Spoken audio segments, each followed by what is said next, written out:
Travis Wayne Goodsoe. It's the Mormons Fast Sunday. And if you aren't familiar, which I doubt it, because I've seen the views and it's over 700,000 on Nelson's special coronavirus fast. And as Mormons, you understand that money is to be given to the church along with your fast. You're not just supposed to fast, you're supposed to hand over the money. Because we're led to believe that the money is given to the welfare square bishop storehouses to help feed the hungry. And unfortunately, the church closed.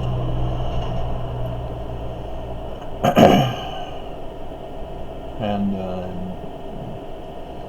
they're not doing any extra charity for themselves. They've given token amounts to other charities, Utah Food Bank, Idaho, Virginia, New York, but they're not ramping up production at Welfare Square.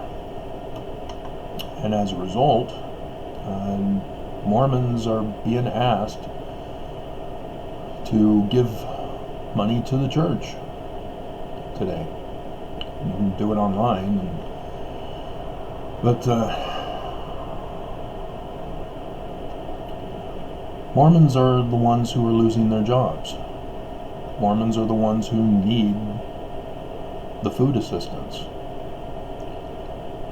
And yet they're being asked, like they do with tithing, to give as extortion in order to receive something in return.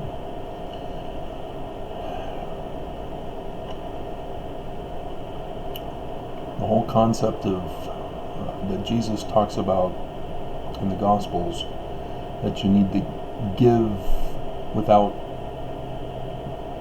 expecting anything in return, without being begrudgingly, without being a showy person as well. But church just closed. They're taking the money. I did a video to help Mormons see the error of the church, and not enough of you have come to it. I mean, it was Saturday night. You guys were probably watching Netflix or Hulu or whatever streaming service you use, as you were concerned about whether or not you have enough toilet paper and food, having lost your jobs and such. So I'm now going to add that video into this video so that you can see it. It's clips from President Nelson, from the presiding bishopric, from a well-known apostle, former apostle who's now deceased,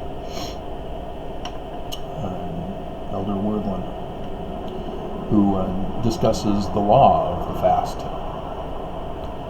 And when you put all of the clips together, Mormons should see the horror that's going on right in front of them within their own church. Because remember, I'm born and raised Mormon, now 50 years. That's why I'm an LDS critic. It has nothing to do with some bishop refusing to make me a high priest or some petty thing like that. No, this was abuse. This was extortion, this was bullying, this was criminal organization tactics. The church's lawyers have sent out a death threat to me, telling me to back off on my lawsuit.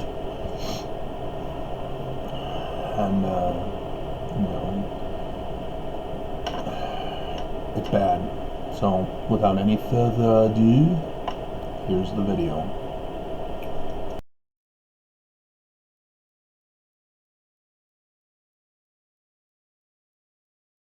I invite you to join with me in a worldwide fast. On that day, we go without eating or drinking for 2 consecutive meals and commune with our Heavenly Father and contribute a fast offering.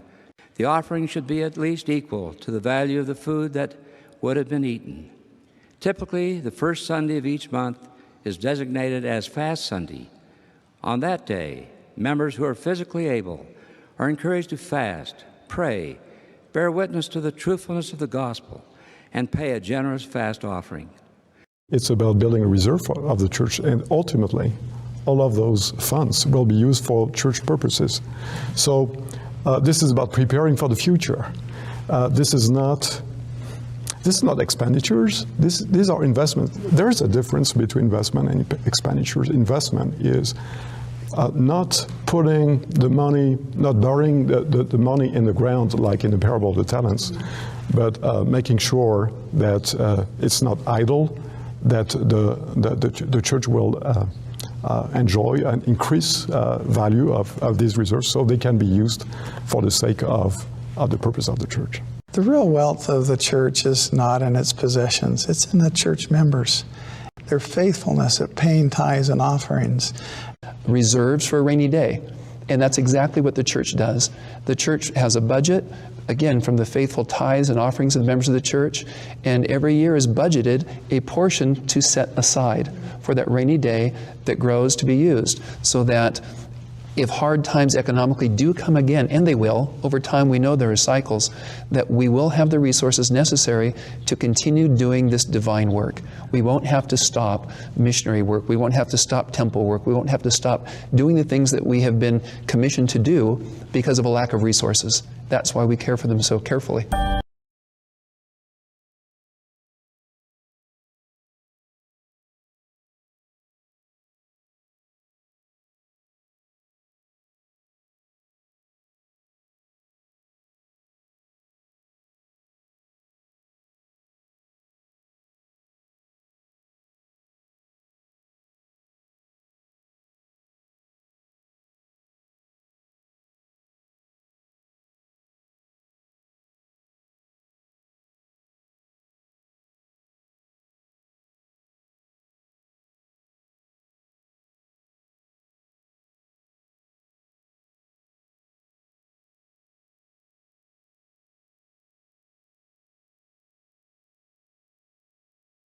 I invite you to join with me in a worldwide fast.